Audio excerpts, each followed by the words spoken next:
एक मुलाकात ऐसी शख्सियतों के साथ जिन्होंने दिया है अपने जीवन को एक नया मुकाम। रूबरू कराएंगे ऐसी कुछ हस्तियों के साथ एक खास शख्सियत के साथ मुलाकात जयदेव पटेल के साथ नंबर 1 इंडिया न्यूज पर। नमस्कार व्यूअर्स, मैं जयदेव पटेल और आप देख रहे हैं नंबर 1 इंडिया न्यूज। आपका एक बार फिर स्वागत है एक खास शख्सियत के साथ मुलाकात प्रोग्राम में। आज हमारे साथ खास मेहमान है रक्षा विशेषज्ञ retired major general AK Siwach.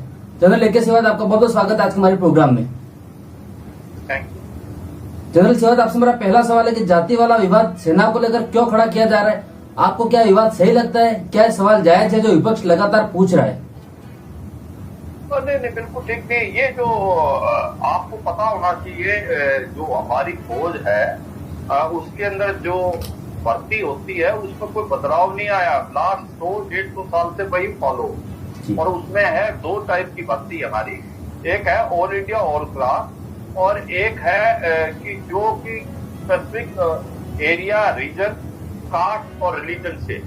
जिस प्रकार से इन्फेंट्री की कुछ रेजिमेंट्स हैं, जैसे कि सिख रेजिमेंट है, राजपूत रेजिमेंट है, सिखलाई है, जाट है, कुमाऊं है, गढ़वाल है, मराठा है, तो ये जो रेजिमेंट है इनके अंदर जब भर्ती होती है तो ये एक पर्टिकुलर कास्ट और एरिया और रिलीजन के भर्ती। और ये पलटों ने बहुत अच्छा किया। आपको पता है इन्होंने second world war, first world war में भी अपना नाम कमाया। 1962 की लड़ाई, 1965 की लड़ाई, 1971 की लड़ाई, तो इनके पीछे इमोशन और हिस्ट्री है। और इनकी जो हम अभी भी जो अग्निपथ आ रही है उसमें ऑल इंडिया ऑल क्लास की बात हो रही है। तो जो पुराने जवान हैं, सोल्जर हैं, ऑफिसर हैं, उन्होंने गवर्नमेंट से दरखास्त की है कि इसको बरकरार रखे, क्योंकि ये बहुत जरूरी है कि Jat regiment, Sikh regiment, Rajput regiment, सिखलाई रेजिमेंट, आपकी कुमाऊं रेजिमेंट, इनकी बहुत बड़ी हिस्ट्री है, गोरखा रेजिमेंट, तो इसको बरकरार। तो मेरा मतलब यह है, ये कंट्रोवर्सी गलत कंट्रोवर्सी है, इसमें कोई बदलाव नहीं आया कि जैसे भर्ती पहले होती थी वो भर्ती अभी हो रही है, ये समझना चाहिए। जी जनरल सिवाज, मेरा आपसे बिल्कुल सीधा सवाल है कि क्या मोदी सरकार ने अग्निवीरों से उनकी जाति पूछी है और जाति के आधार पर बांटने की किसी तरीके की साजिश है? नहीं, बिल्कुल नहीं। भारत के अंदर देखो, भारत की फौज का बनावट देखो आप। भारत की फौज एक ऐसी है जो कि एक आपका हिंदू, मुस्लिम, सिख, ईसाई सभी मिलकर रहते हैं। हमारे अंदर एक कॉन्सेप्ट है MMG का, मंदिर, मस्जिद, गुरुद्वारा। मतलब एक छत के नीचे ऐसा आपको कहाँ जगह मिलेगी जहाँ पर मंदिर भी है, मस्जिद भी है, गुरुद्वारा भी है। तो मतलब कि यह है कि भारत का सैनिक जो है वो किसी रिलीजन और कास्ट या एरिया से नहीं, वो भारत से है और भारत के लिए मर मिटने के लिए तैयार। अगर आप किसी जवान से पूछोगे कि आपका रिलीजन क्या है, तो वो बोलेगा मेरा रिलीजन देशभक्ति है, मेरा देश ही मेरा रिलीजन है। ये आपको हर एक से मिलेगा। ये एक भारत की फौज की बनावट है कि हम अपने देश के लिए मर मिटने को तैयार। हमारे अंदर भाईचारा है और यहाँ पर हम एक गुलदस्ता की तरह हैं कि इसके अंदर कोई कास्ट नहीं, सब बराबर है। मगर ये जो चीजें बार बार करें कि वो है तो फिर ये किस लिए कास्ट रिलीजन पे, क्योंकि ये हिस्ट्री है। ये प्रूव किया है कि जब लड़ने का टाइम आता है, जब मरने का समय होता है, जब आपको गोलियों के अंदर से जाना होता है, तो आपके पास कोई मोटिवेशन फैक्टर होना चाहिए। हो सकता है वो एरिया से हो, उसी रिलीजन से हो, तो उसको मोटिवेट आसानी से किया जा सकता है। और इसीलिए ये बनाई हुई थी अंग्रेजों से पहले से, और ये बहुत सक्सेसफुल है। मगर ये भी हमें ध्यान देना पड़ेगा, ऑफिसर जो हैं उस कास्ट रिलीजन के नहीं होते। ऑफिसर जो हैं वो सब ऑल इंडिया होते हैं। उसका रीजन ये है कि एक ऑब्जेक्टिविटी आए, ट्रांसपेरेंसी आए। तो ये सच्चाई है। भारत की जो फौज है उसका धर्म देश का धर्म है। हम अपने देश के लिए लड़ते हैं, हम अपनी कॉन्स्टिट्यूशन के लिए लड़ते हैं, ना कि हम किसी स्टेट के लिए या कास्ट के लिए, किसी एरिया के लिए। जी जनरल सिवाज, लेकिन ये जो जाति प्रमाण पत्र और धर्म पूछा जा रहा है अग्निवीर भर्ती में, ये तो हमेशा से पूछा जाता रहा है, इस पर आज सवाल क्यों? हाँ, ये गलत है। मैं तो ये शायद कहीं न कहीं गलत धारणा लग गई कि अग्नि के पद के पास पूछा जा रहा है, मगर ये तो बहुत पहले। और एक और चीज आपको बताना है कि मैं बताऊंगा कि इसका रीजन क्या है। एक और बहुत बड़ा एडमिनिस्ट्रेटिव रीजन, जब हम लड़ाई में जाते हैं तो हम एक आइडेंटिफिकेशन डिस्क पहनते हैं अपने बाजू पे भी और अपने गले पे भी। उसमें आपका नंबर लिखा होता है और आपका रिलीजन लिखा होता है। जैसे कि फलाना फलाना हिंदू, मुस्लिम, सिख, वो इसलिए कि जब वो देश के लिए शहीद हो जाता है तो उसका अंतिम संस्कार उसी हिसाब से किया। पहले अंतिम संस्कार वही होता था जहां शहीद होता था, अब तो डेड बॉडी वापस आने लगी। मगर ये दूसरी बात, अगर मैं आपका ध्यान कारगिल की लड़ाई में ले जाऊं, आपको पता है पाकिस्तान ने अपने जवानों को लेने से मना कर दिया था। वो कह रहे थे कि ये जवान हमारे नहीं है। तो उन जवानों का अंतिम संस्कार हमने उसकी आइडेंटिफिकेशन किसने किया, क्योंकि पाकिस्तान भी वही फॉलो करता है जो भारत करता है, और ये तो यूनाइटेड नेशन के रूल है। तो हमने देखा कि इसका धर्म क्या है। अगर वो मुस्लिम था तो हमने उनको दफनाया बिल्कुल प्रॉपर ढंग से, क्योंकि हम अपने प्रिजनर से भी, हम अपने दुश्मन से भी बिल्कुल जिनेवा कन्वेंशन के अनुसार करते हैं। और ये सच्चाई है कि ये एक एडमिनिस्ट्रेटिव रीजन भी है। और बाकी तो मैंने बताया आपको कि हमारी जो पटने हैं उनकी बनावट है।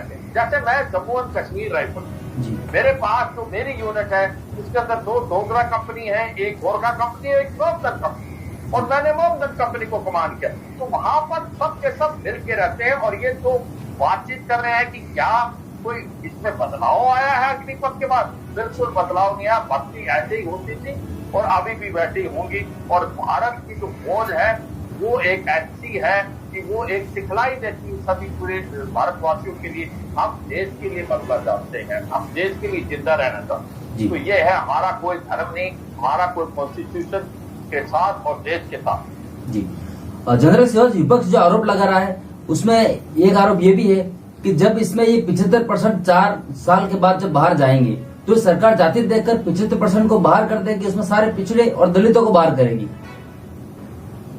देखो, ये पॉइंट में तो मैं समझता हूँ कि गवर्नमेंट भी देख रही है।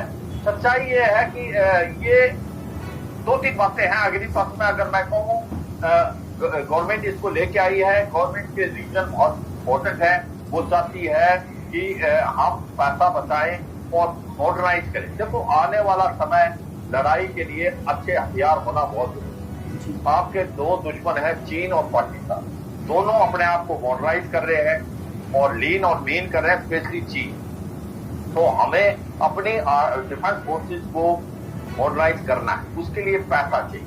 पैसा आपके पास आने वाला नहीं, आप इकोनॉमिकली तो है, इतने गलती तो अच्छे हो नहीं सकते। तो इसलिए ये जो किया जा रहा है कि थोड़ा सा आपकी जो स्ट्रेंथ को कम करके आप अपना पैसा बचाएं और आपको पेंशन ना देनी पड़े और कुछ पैसे से मॉडर्नाइजेशन। एक तो रीजन ये है। और दूसरा रीजन गवर्नमेंट का है जो बड़ा इंपॉर्टेंट है कि जब कारगिल के अंदर लड़ाई हुई थी तो हमने देखा कहा था जो जवान यंग प्रोफाइल के हैं, जो 20, 22, 23 साल के थे, वो विनस्पत जो कि 30-35 साल के थे उनसे ज्यादा चढ़ने में काबिल थे, लड़ने के लिए ज्यादा हौसला था। तो इसलिए वो जो सुब्रमण्यम कमेटी बनी थी कारगिल के ऑपरेशन के बाद, उन्होंने भी रिकमेंड किया कि आप जो नॉर्मल एज है जवानों की कम करें, जो फाइटिंग एज है। तो इससे जब अग्निपथ की उससे आने से अगले 10 साल के अंदर जो हमारी 25 के करीब मेन पॉपुलेशन है, एवरेज एज है जवानों की, वो घट के 25-26 साल है। तो ये बड़ा फर्क आएगा। ये तो मैं कहता हूँ फायदे। अभी जो चिंता है वो भी वाजिब है, ऐसा नहीं कि वो चिंता गलत है। उसकी एक चिंता आपने बताई कि जो 75% का क्या होगा, 25% तो वापस ले लिए जाएंगे, 75% क्या। तो गवर्नमेंट अभी बोल रही है इनको सेंट्रल आर्मड पुलिस फोर्स में भी और बाकी PSU में भी, कोस्ट गार्ड में भी और बाकी स्टेट के जो पुलिस है उनमें भी। हम कहते बिल्कुल ठीक है, मगर आप इसको एक गजट नोटिफिकेशन करें, आप इसको राइटिंग में दे दें, सो दैट कोई डाउट नहीं रहे 4 साल के बाद। क्योंकि ये बहुत अभी भी जो सीटें मुकर्रर हैं CAPF में, मगर ग्राउंड पे तो उतने लोग नहीं जा रहे। ग्राउंड पे तो जो लोग यहाँ से रिटायर होकर जा रहे हैं उनको जॉब नहीं मिलती। तो इसलिए ये वाजिब है और ये मुझे लगता है गवर्नमेंट सीरियसली सोच रही। ये गवर्नमेंट करना चाहती है अच्छा, तो ये एक तो पॉइंट ये। दूसरा पॉइंट ये है कि हमने ये बोला है कि जो मेरे कंसर्न, मैंने बार बार बोला कि जब 4 साल के लिए आपके पास अग्निवीर भी है और रेगुलर फोर्स भी है, अगर अग्निवीर शहीद हो जाता है तो उसको भी उतना ही मिलना चाहिए एक प्रकार के पैकेज जितना एक रेगुलर जवान को मिलता है, और उसको फैमिली पेंशन भी मिलनी चाहिए, उसको डिसेबिलिटी पेंशन भी मिलनी चाहिए अगर वो डिसेबल हो, क्योंकि गोली ये नहीं पहचानेगी कि ये एग्रीकीर है या ये रेगुलर हो। मुझे लगता है गवर्नमेंट इसके ऊपर भी ध्यान दे रही है और करेगी। तीसरा पॉइंट था कि अभी गवर्नमेंट ने बोला 2 साल से भर्ती नहीं हुई, तो अभी 17.5 से 21 साल का जो दर्जा था उसको 21 से 23 कर, और वैकेंसी 46,000। हमारी गवर्नमेंट से गुजारिश है कि अगर वैकेंसी को भी बढ़ा दो पहले साल के लिए 60,000, क्योंकि हम 60,000 तक इंडियन आर्मी में भर्ती ट्रेनिंग जो हमारे सेंटर है वो इतनी कर सकते हैं। ये भी मुझे लगता है गवर्नमेंट सोच ही होगी। तो ये जो हमने 3 पॉइंट तो बताया है, बट ओवरऑल जो भी कर रहे हैं ये वादे के लिए कर रहे हैं, क्योंकि आने वाले समय में जो हमें मॉडर्न आर्मी की जरूरत है, हमें उसके लिए पैसा चाहिए, इसीलिए ये कर। पर ये जो पॉइंट बताए 3 ये बड़े वैलिड हैं, और मुझे लगता है एक और बड़ा वैलिड पॉइंट है वो है रेजिमेंटेशन का, जो आपने पहले क्वेश्चन। हमने बोला कि ये जो रेजिमेंट है कास्ट बेस्ड है, रीजन बेस्ड है या रिलीजन बेस्ड है, उनको आप जो अभी भर्ती जो भी अग्निवीर की होगी होगी ऑल कास्ट ऑल नेशन, तो इसका मतलब सभी लोग को बराबर भर्ती किया जाएगी। हम कहते हैं कि भाई ये जो रेजिमेंट की हिस्ट्री है, जिन्होंने लड़े हैं, इथोस हैं, उनको अभी भी बरकरार रखो। ये 15-20% ही है इन्फेंट्री जो है, तो ये ऑल इंडिया ऑल क्लास नहीं करके जैसे अभी चल रहे थे वैसे चलो इनका, क्योंकि 80% जो है वो अभी भी ऑल इंडिया ऑल क्लास। ये भी मुझे लगता है गवर्नमेंट कुछ इसके बारे में सोचती है। कुछ एक और पॉइंट भी बोला था कि भाई अगर आप ये 75% को निकाल रहे हैं, क्या आप इसको जो जाति देख करके 50% कर सकते हैं अगर पॉसिबल, मगर इतना आसान नहीं है करना। एक और ये था कि इसको पायलट प्रोजेक्ट देके चलो 4 साल, अगर इसमें कोई कमी खामी मिलती है तो उसको करेक्शन करें। तो गवर्नमेंट बड़े ओपन माइंड से है, पर जो गवर्नमेंट जैसे आई है इसको लेके मैं कहता हूँ बिल्कुल ठीक है, क्योंकि आपको पैसा बताना मॉडर्नाइज करना है, ये जरूरत है, और दूसरा आपको यंग प्रोफाइल करनी है। और ये भी बड़ी एक बात है जो हमें भी खास इतना पता नहीं था कि 1976 से पहले जो कलर सर्विस 7 साल, मतलब हमने 62 की लड़ाई, 65 की और 71 की लड़ाई लड़ी, तो उस टाइम जवान कलर सर्विस 7 साल ही करता था, फिर चला जाता। हाँ, ये मैं मानता हूँ कि इतना आसान नहीं होगा जॉब मिलना, इसके लिए गवर्नमेंट नोटिफिकेशन देगी, गवर्नमेंट यकीन करेगी। लेकिन जनरल सिवाच क्या आपको क्या लगता है कि जो 75, नहीं सर मेरा ये सवाल था कि जो 75% लोग जो बाहर जाएंगे, क्या उनको रिलीजियस देख करके उनको बाहर कर दिया जाएगा, ऐसा आपको लगता है? नहीं, क्या बात। जो भी 100 में से 25% प्लस किए जाएंगे उसके लिए एक पैरामीटर मिलेगा। फौज का बहुत ही अच्छा तरीका होता है, फौज के अंदर कोई कास्ट रिलीजन नहीं देखी जाती, ये समझना चाहिए सभी को। और हमारे ऑफिसर जो है, मैं आपको मिसाल के तौर पे 100 में से एक ऑफिसर मेजर जनरल बनता है और लेफ्टिनेंट जनरल तो 300-400 में एक बनता है। इसका मतलब हम कास्ट देख के बनाते हैं, ये मेरिट पे होता है। इसका एक अभी जो जवान होंगे, मान लो 100 में से 25 उनसे होंगे, उनका पैरामीटर होगा, उनकी असेसमेंट होगी 4 साल में उन्होंने किस तरीके से किया, फिजिकली फिट है, मेंटली अलर्ट है, एक प्रकार से सोना सिलेक्ट होगा। आप देखो कि 100 में से जो 25 सिलेक्ट होंगे वो असली सोना होगा, इसमें कोई शक नहीं है। और सिलेक्ट करने का जो तरीका है इसमें किसी को शक और सवाल नहीं होना चाहिए।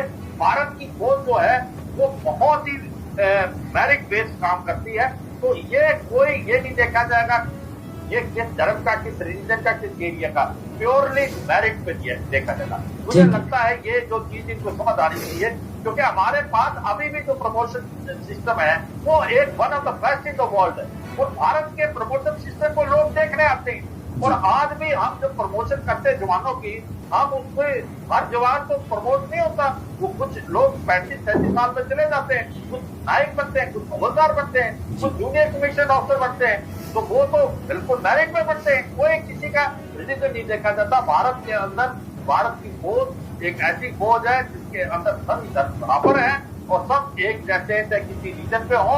और दूसरी बात सबसे इम्पोर्टेंट चीज है, भारत की फौज में जो भी कार्रवाई होती है वो बहुत साफ सुथरे ढंग से होती है और मेरिट पे। जी, जनरल सिवाज, आपसे हमारा क्लोजिंग क्वेश्चन है कि कई रिटायर्ड आर्मी अफसरों का ये कहना है कि जब ये स्कीम लॉन्च हो रही थी तब ये सारे सवाल जो बाद में उठ सकते हैं उन पर विचार हो जाना चाहिए था, क्योंकि सरकार तो कह रही है कि आर्मी ने कई सालों तक इस पर चर्चा की, सरकार ने भी इस पर चर्चा की। क्या आपको लगता है कि ये सवाल शायद पहले ही हैंडल किए जा सकते थे?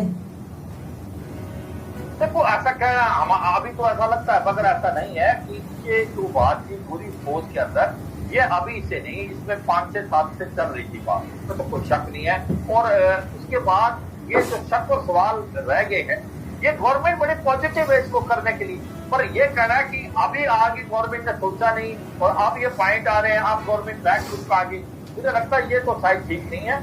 गवर्नमेंट ने इसके ऊपर बहुत विचार किया है, बातचीत हुई है और उसके बाद ये स्कीम लेके आए, क्योंकि ये स्कीम नहीं आई है तो हमें सबको ऐसा लग रहा है कि क्या होगा, मगर मुझे लगता है गवर्नमेंट ने बहुत विचार करके लाई है और गवर्नमेंट ने सच्चे मन से लेके आई है कि देश का फायदा हो, देश की फौज जो है मॉडर्नाइज हो, देश की फौज यंग हो और आने वाले समय में देश की फौज मजबूत हो। जी, जनरल सिवाज, आपने हमारे साथ बहुत ही महत्वपूर्ण जानकारी साझा करी और नंबर 1 इंडिया न्यूज़ के समय निकाला, उसके लिए आपका बहुत बहुत धन्यवाद।